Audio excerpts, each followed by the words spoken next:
अधिकार किसने दिया है कि देश के अंदर कौन कहां नमाज पढ़ेगा या नहीं पढ़ेगा, ये अधिकार किसने दिया है? बजरंग दल को। नरेंद्र मोदी ने दिया है, योगी आदित्यनाथ ने दिया है, या कहें खट्टर सरकार ने दिया है। वो क्या रहा है देश के अंदर? गुरुग्राम में जिस तरीके की हरकत बजरंग दल ने की है, शुक्रवार के दिन मुस्लिम समाज के लोगों को नमाज पढ़ने से रोका है, पूरी दुनिया में इसका असर क्या पड़ा है ये हमारे देश के प्रधानमंत्री समझ रहे हैं इस चीज को? देश की इनको चिंता है कि नहीं है, या सिर्फ गद्दी के लिए ये कांड कराएंगे, इस तरह की हरकतें कराएंगे? 5 राज्यों का आपको चुनाव जीतने के लिए इतनी घटिया हरकत कि आप पूरे देश का नाम पूरी दुनिया में हंसाने का काम किया है। इस नीच हरकत से बजरंग दल को यह अधिकार किसने दिया कि भारत में कौन कहां नमाज पढ़ेगा या नहीं पढ़ेगा?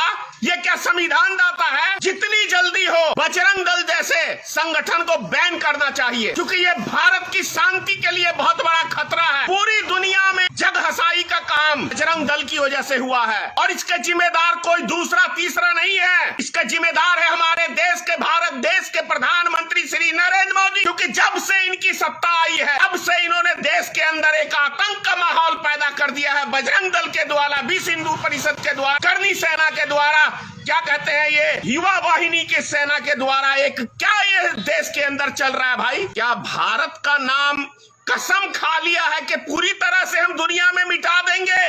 किस ग्रंथ में लिखा हुआ है कि कोई भगवान को याद कर रहा हो, उसकी इबादत कर रहा हो, उसका पूजा कर रहा हो, तो आप जाके उसमें बाधित करें?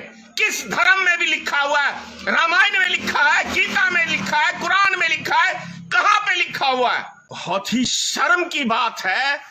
मैं तो हैरान हूं कि प्रशासन के लोगों ने उन सालों की टांगे क्यों नहीं तोड़ दी बजरंग दल के लोगों की? ये तमाशा क्यों देखते रहते हैं? सबसे पहले तो इनकी गांड में इतनी औकात नहीं है किसी भी संगठन के लोगों में, जो बिना प्रशासन को आगे खड़ा किए हुए इनकी मुख से एक लफ्ज निकल जाए, चाहे वो विश्व हिंदू परिषद हो, चाहे बजरंग दल हो, चाहे करनी सेना हो, चाहे क्या कहते हैं युवा वाहिनी हो, इनकी एक की भी गांड में दम नहीं है कि एक लफ्ज बिना प्रशासन की सुरक्षा के ये बोल सके। चूहे की औलाद हो, तुमने कितना बड़ा गंदा काम किया है, तुमको अंदाजा है इस चीज का? कोई ऊपर वाले के याद कर रहा है, तुम जाके उसको बाध्य नमाज पढ़ने के लिए रोके हो। कितने बड़े पाप के भागीदार बने हो, और क्या तुम्हें संस्कार दिया तुम्हारे माँ बाप ने कि कोई भगवान को याद कर रहा है, कोई उसको अल्लाह को याद कर रहा है, तो तुम जाके उसको रोक दो?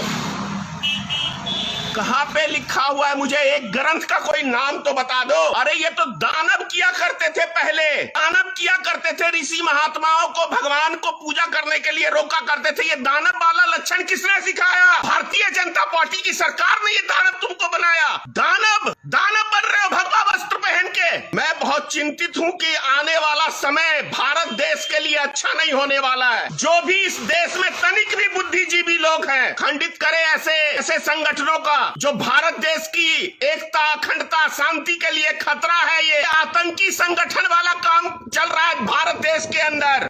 अरे भैया, ये हराम के नेता किसी के नहीं है, तुम्हारे बाल बच्चों को बलि चढ़ा के ये सत्ता लेते हैं। समझो आप लोग, उस नौजवान को भटका के कितना बड़ा गलती का काम कराया है उससे।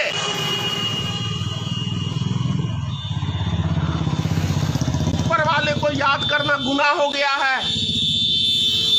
कैसा देश हो गया हमारा भारत देश? क्या दिया है नरेंद्र मोदी ने, क्या दिया है योगी आदित्यनाथ ने इस देश को? नफरत की बीमारी फैला रहे हो, मजहबी बीमारी डाल दिया है देश में। ईश्वर ही रक्षा करे भाई हमारे देश की अब, क्योंकि इन घटिया राजनेताओं ने देश को बर्बाद करने के लिए पूरी मास्टर प्लानिंग रच ली। इनको यूपी का चुनाव जीतना है, इसीलिए जबरन दंगे कराने की हरकत करने के लिए बजरंग दल को, युवा वाहिनी को आगे करके ये उल्टे सीधे काम करा रहे हैं। मैं हाथ जोड़ के अपने देश के नागरिक से विनती करता हूं कि इनके बहकावे में मत आओ, क्योंकि पूरी दुनिया में भारत का नाम हंसी का पात्र बन गया है इस हरकत से।